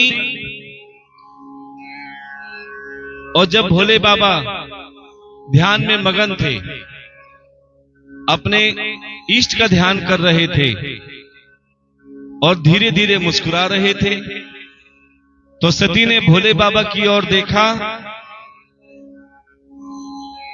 और सती कहने लगी, हे प्रभु, आपका तो सब ध्यान करते हैं तीनों लोकों में, लेकिन आप किनका ध्यान करते हैं? तब भोले बाबा कहने लगे, सती, मैं अपने प्रभु का ध्यान करता हूं, अपने इष्ट का ध्यान करता हूं। बोले आपसे भी कोई बड़े हैं जिसका आप ध्यान करते हैं? बोले हाँ। कौन है? बोले श्री हरि नारायण भगवान। बोलिए श्री हरि नारायण भगवान की जय। देखो, हर और हरि में कोई फर्क नहीं है, शिव और नारायण में कोई फर्क नहीं है। बड़े ध्यान से सुनना, दोनों एक दूसरे के बिना रह नहीं सकते, दोनों एक दूसरे के बिना अलग नहीं हो सकते। ध्यान देना कि एक बार जब शिव जी कैलाश पर्वत पर विराजमान थे, अर्थात पृथ्वी पर विराजमान थे, सभी देवताओं को स्थान मिल गया वैकुंठ में। भोले बाबा को स्थान नहीं मिला तो वो क्रोध में नहीं आए, बोले मैं तो धरती पर ही रह जाता हूं, चिंता मत करो। अब आपको एक चमत्कार बताएं, सब लोग धरती पर रहकर वैकुंठ के देवताओं की पूजा करते हैं। कोई नारायण भगवान की कर रहा है, कोई कृष्ण भगवान की कर रहा है, कोई माता, ये सब वैकुंठवासी हैं। किसी ने शिव जी से पूछा कि भोले बाबा आपको क्रोध नहीं आता? रहते आपकी नगरी में हैं। भोले बाबा पृथ्वी पर रहते हो और आप कहां रहते हो? कहां रहते हो? वैकुंठ में रहते हो, पृथ्वी पर रहते हो, पूजा करते हैं नारायण भगवान की, सभी देवी देवताओं की, आपको क्रोध नहीं आता? बोले मुझे क्रोध नहीं आता। बोले क्यों? बोले पृथ्वी में रहकर चाहे तुम किसी की भी पूजा करो, पृथ्वी में रहकर किसी की भी पूजा करो, अंत में किसके पास आओगे? अंत में किसके पास आओगे प्यारे? चाहे कहीं कोई कितनी पूजा कर ले, पाठ करे, अंत में भोले बाबा के शमशान घाट ही आना है। शमशान घाट किसका है? अच्छा, भोले बाबा का देखो, तुम तो जरा सी चीज नहीं मिलती तो परेशान हो जाते हो, लेकिन ये शमशान घाट किसने दिया बताएं आपको? ये दक्ष प्रजापति ने दिया है भोले बाबा को। जब उसका अपमान किया ना तो श्राप दे दिया कि जा तू शमशानवासी हो जा। अब श्राप लग गया, शमशानवासी हो गए। अब शमशानवासी होने के बाद में भी भोले बाबा खूब नाचते हैं, झूमते हैं, कहते मेरे जैसा ससुर सबको दे। भोले बाबा कहते हैं मेरे जैसा ससुर सबको दे। बोले कैसे? बोले ऐसी जगह प्लाट दिया है जो कोई कब्जा नहीं कर सकता। कोई शमशान में कब्जा करता है? बोले ऐसी जगह प्लाट दिया कि जहां कोई कब्जा नहीं कर सकता। बोले बहुत अच्छी बात है। बोले कर ले जिसकी पूजा करनी है, अंत में तो मुझे ही देखेगा, मैं ही तेरा उद्धार करूंगा।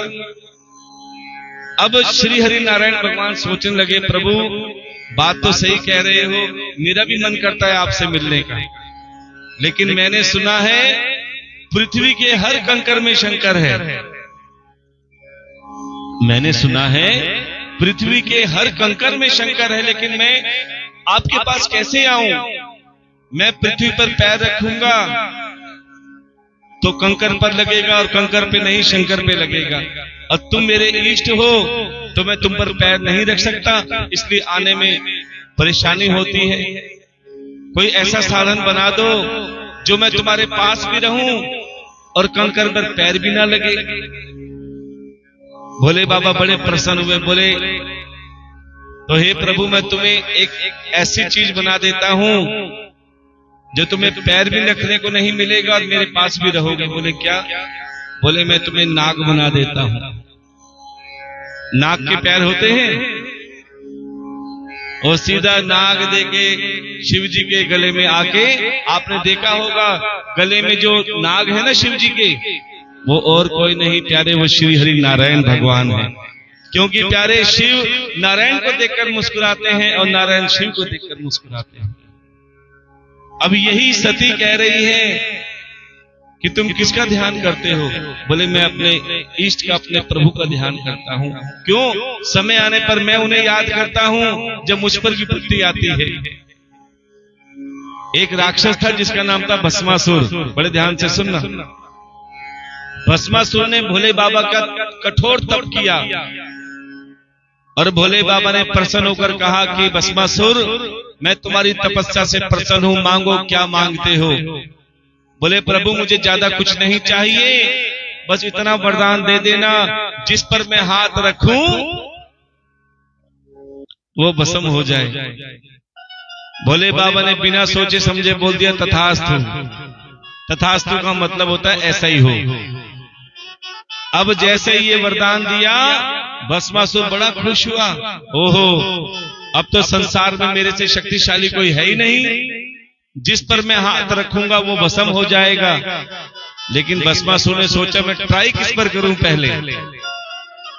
सामने देखा भोले बाबा ही खड़े हैं। अब भोले बाबा भस्मासुर का भाव समझ गए, बोले ये मुझ पे ट्राई करेगा। अब तो भोले बाबा आगे आगे और भस्मासुर, देखो कई बार कहते हैं बिना सोचे समझे किसी को सम्मान देना, वचन देना भी खतरनाक हो जाता है। किसी को बिना सोचे समझे हामी मत भरना, किसी को बिना सोचे समझे वचन मत देना, नहीं फंस जाओगे भोले बाबा की तरह।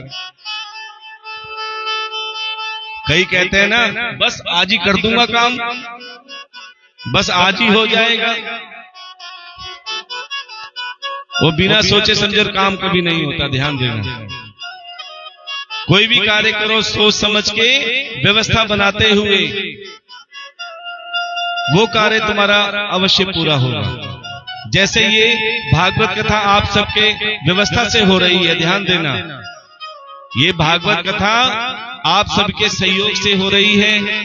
अच्छा ये बताओ ईमानदारी से, आपको आपके भाई की बेटे की भाषा समझ में आ रही है? किस किस को आनंद आ रहा है कथा में? किस किस को समझ आ रही है? तो प्यारे, अगर आपको कथा समझ में आ रही है, कथा कैसी होनी चाहिए? जो वक्ता के मुख से निकले और श्रोता के हृदय में प्रवेश कर जाए। कई लोग कथा में कैसे आते हैं, ध्यान देना।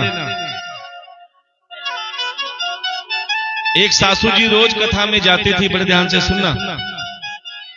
रोज कथा में जाती और साथ में थैली भी लेकर जाती। सासू जी कथा में जाती और एक पॉलिथीन साथ में लेके जरूर जाती।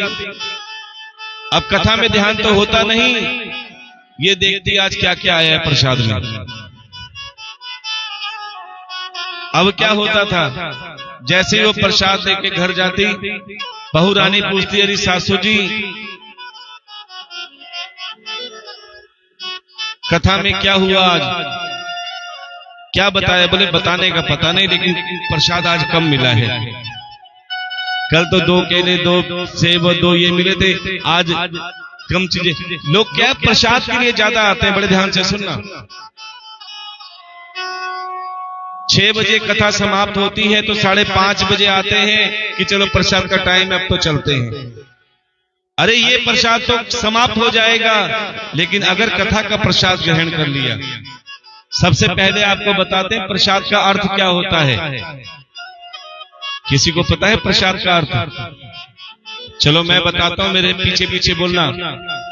बोलो प्रा से प्रभु, और धीरे बोल लो।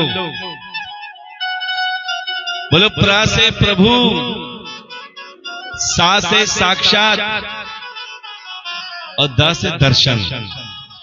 ये प्रसाद का अर्थ है कि जब तुम कथा का प्रसाद लेते हो ना, ये प्रसाद जिंदगी भर तुम्हारे साथ रहता है। ये सोचो कि भले 6 बजे वाला प्रसाद मिले ना मिले, लेकिन प्यारे जो 3 से 6 का प्रसाद है, अगर वो मिल गया तो हमारे पितृ भी प्रसन्न होंगे, हमारा परिवार भी प्रसन्न रहेगा और घर में ठाकुर का वास होगा। अगर ये प्रसाद ग्रहण किया, उस प्रसाद के चक्कर में रहोगे, हाँ वो भी जरूरी है, चिंता मत करो, लेकिन इतना मिल जाए उसमें भी खुश रहा करो। क्योंकि हमने एक चीज देखी है, जब तक कथा चलती है, जब तक सतयुग रहता है, हाँ जी, जब तक कथा होती है तब तक सतयुग रहता है। बड़े प्रेम से कथा सुनते हैं और प्यारे जहां प्रसाद बढ़ता है वहां महामारी चालू हो जाती है, छीना झपटी चालू हो जाती है, अर्थात कलयुग का वास हो जाता है। जिस प्रेम से तुम कथा सुन रहे हो प्यारे, उसी प्रेम की व्यवस्था से आप प्रसाद भी ग्रहण करो। जो मिल जाए उसे माथे से लगाओ और उसी में से अपने पूरे परिवार को थोड़ा थोड़ा दो, तो उसमें कितनी बरकत होगी। अब प्यारे, जब भोले बाबा फंस गए कि भस्मासुर मेरे सिर पे हाथ रखेगा, तो भोले बाबा ने श्री हरि को याद किया कि हे श्री हरि, आपका भक्त संकट में है, इसे भस्मासुर से बचाओ। तब श्री हरि नारायण भगवान ने मोहिनी रूप लिया। मोहिनी रूप लेकर भस्मासुर को नृत्य करना सिखाया। बोले अरे भस्मासुर, केवल शक्ति कुछ नहीं होती, कुछ हुनर भी आना चाहिए। क्या तुम्हें नृत्य आता है? बोले नहीं। बोले मैं सिखाती हूं। श्री हरि जो मोहिनी रूप में थे, एक हाथ कमर पे रखा, बोले ऐसे करो। भस्मासुर ने एक हाथ कमर पे रखा, बोले दूसरा हाथ सिर पे रखो। अब भस्मासुर मोहिनी का रूप देखकर वो भूल गए कि मुझे कौन सा वरदान मिला है। प्यारे, उसी भस्मासुर ने अपने सिर पे हाथ रख लिया और प्यारे भस्मासुर का वध हुआ और भोले बाबा का उद्धार हुआ। अब इसी प्रकार एक बार श्री हरि को भी भोले बाबा की जरूरत पड़ी। कब? त्रेता युग में श्री राम जी, जिनकी धर्मपत्नी सीता जी को रावण उठाकर लेकर गए थे, और जब गरुड़ जी के द्वारा उन्हें पता चला कि लंका में रावण सीता का हरण करके लेके गए हैं, तब प्यारे वानरों की सहायता से जब लंका में समुद्र किनारे पहुंचे और समुद्र इतना लंबा था, इतना विशाल था, वहां जाना असंभव था। उस समय जब राम जी को समझ नहीं आया तो उन्होंने भगवान शिव को याद किया और प्यारे वहां पर शिवलिंग की स्थापना करी और पूजा करने लगे। ओम नमः शिवाय, ओम नमः शिवाय, हर हर भोले नमः शिवाय, नमः शिवाय। ओम नमः शिवाय, हर हर भोले नमः शिवाय। नमः शिवाय, ओम नमः शिवाय, हर हर भोले नमः शिवाय। नमः शिवाय, ओम नमः शिवाय, हर हर भोले नमः शिवाय। जटाधराय, ओम जटाधराय, हर हर भोले नमः शिवाय। जटाधराय, ओम जटाधराय, हर हर भोले नमः शिवाय। अब प्यारे जब श्री राम जी ने शिव जी की तपस्या करी, शिवलिंग बनाया, उस समय भोले बाबा ने दर्शन दिए और प्यारे वो शिवलिंग आज भी है जिसे आप रामेश्वर के नाम से जानते हैं। बोलिए सियावर रामचंद्र भगवान की जय। अब सती कहने लगी, ये आपके कैसे भगवान हैं? जब सती ने दिव्य दृष्टि से देखा, त्रेता युग में श्री रामचंद्र जी वन वन सीता जी को ढूंढ रहे हैं। बोले ये कैसे भगवान है जो साधारण मनुष्य के तरह अपनी धर्मपत्नी को ढूंढ रहे हैं? अगर ये भगवान होते तो सीधा लंका में जाकर सीता जी को ले आते। तब शिव जी कहते हैं, अरे सती, ना भगवान पे शक करो, ना भगवान की लीलाओं पे शक करो, मैं तुम्हें समझा रहा हूं। लेकिन सती नहीं मानी क्योंकि शंका में थी।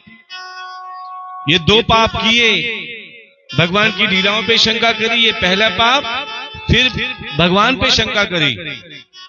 अब तीसरा और सबसे बड़ा पाप करने लगी कि भोले बाबा, मैं तुम्हारे भगवान की परीक्षा लेना चाहती हूं। भोले बाबा मना करें कि सती ऐसा मत करो, मेरे प्रभु की परीक्षा मत लो, ये बहुत बड़ा पाप है। लेकिन नहीं मानी। बोले मैं परीक्षा लेना चाहती हूं, मैं सीता का रूप लेकर जाऊंगी, अगर वो मुझे नहीं पहचाने तो इसका मतलब वो साधारण मानव है, अगर पहचान गए तो वो आपके प्रभु हैं। अब सती माता सीता जी का रूप लेकर उसी वन में चली गई जहां श्री राम जी सीता जी को ढूंढ रहे हैं।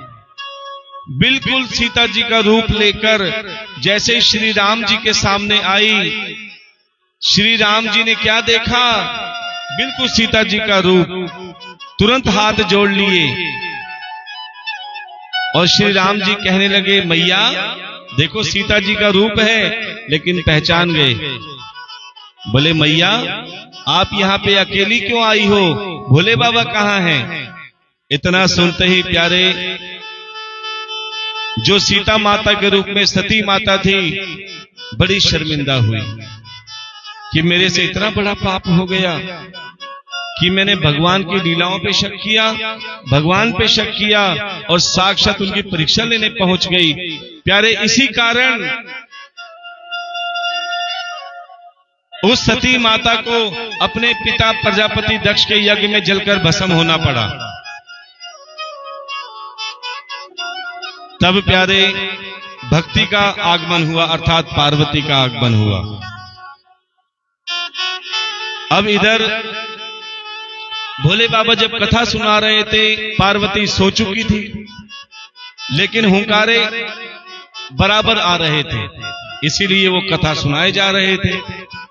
जैसे ही कथा विश्राम हुई तो क्या देखा? भोले बाबा की आंख खुली तो पार्वती जी आंखें बंद करती मिली, सोई हुई थी। तभी भोले बाबा ने इधर उधर आंख करी कि हुंकारे कौन भर रहा है। तभी क्या देखा, एक अंडा। शुक, शुक कहते हैं तोते को।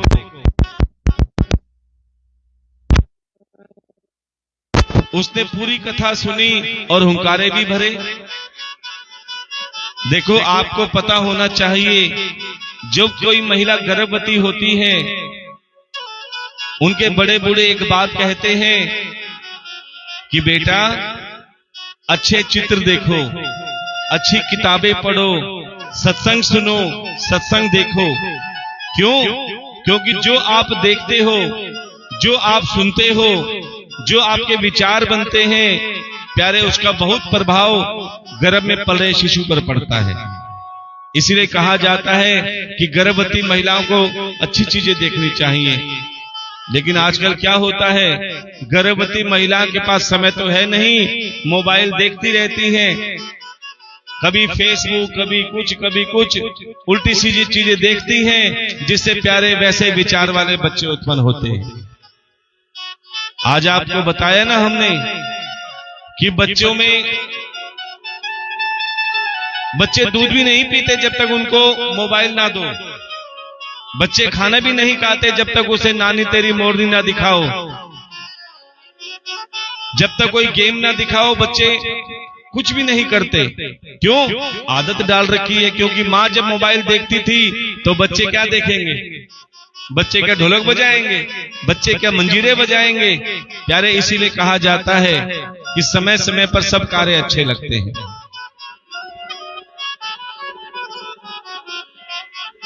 अब जब भोले बाबा ने देखा, त्रिनेत्र से ऐसी ज्वाला निकली, वो अंडे के 2 टुकड़े हुए और उस अंडे में से शुक अर्थात तोता उड़कर जाने लगा।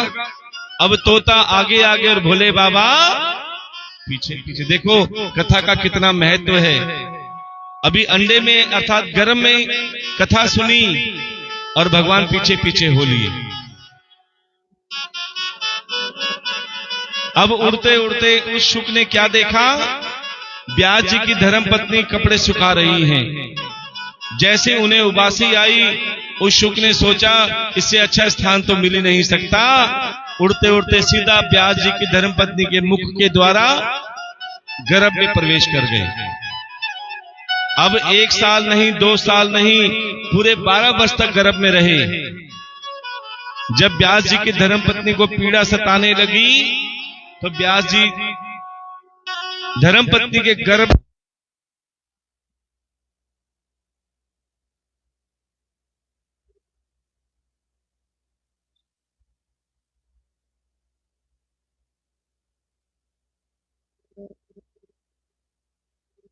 और मैं जाऊंगा।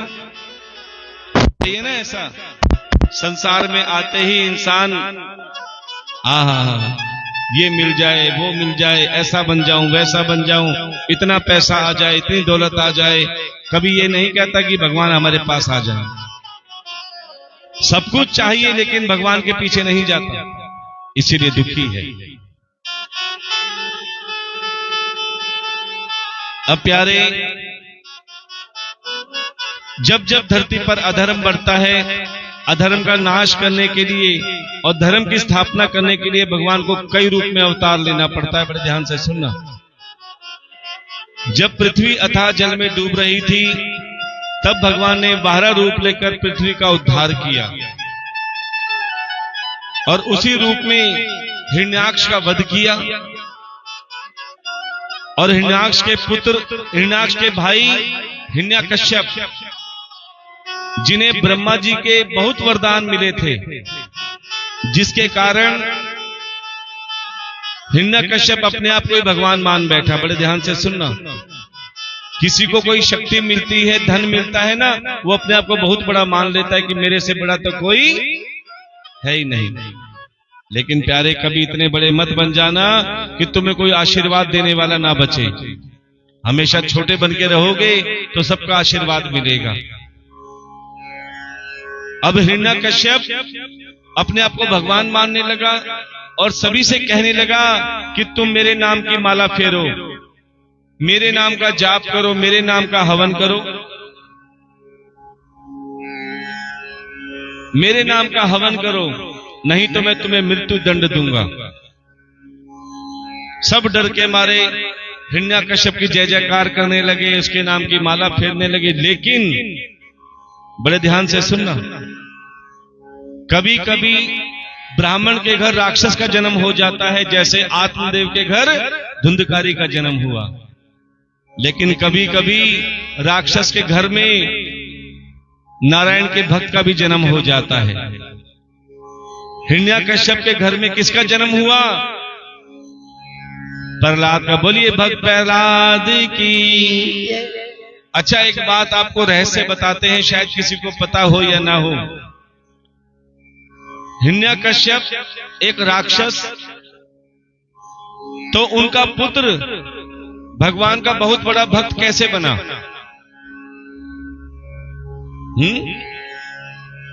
प्यारे, ये संग का असर है, सत्संग का असर है। जो भी बताया था ना, गर्भ के अंदर नारद जी का सत्संग सुना था प्रहलाद ने,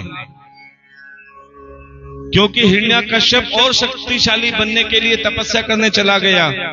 उस समय हिरण्यकश्यप की पत्नी को पुत्र होने वाला था। हाँ जी, बातें ना करें। उस समय हिरण्यकश्यप की पत्नी को पुत्र होने वाला था। अब हिरण्यकश्यप तपस्या करने चला गया, किसके लिए? कि मेरा पुत्र मेरे से भी ज्यादा शक्तिशाली बने, मेरे से भी ज्यादा आतंकी बने। अब जैसे वो तपस्या कर रहे थे, सब के सब देवी देवता घबरा गए कि जब हिरण्यकश्यप इतना शक्तिशाली है तो उसका पुत्र कितना शक्तिशाली होगा। सभी देवी देवताओं ने इंद्र से कहा कि इंद्र, हिरण्यकश्यप की पत्नी को अगवा करके उसके बच्चे का अंत कर दो।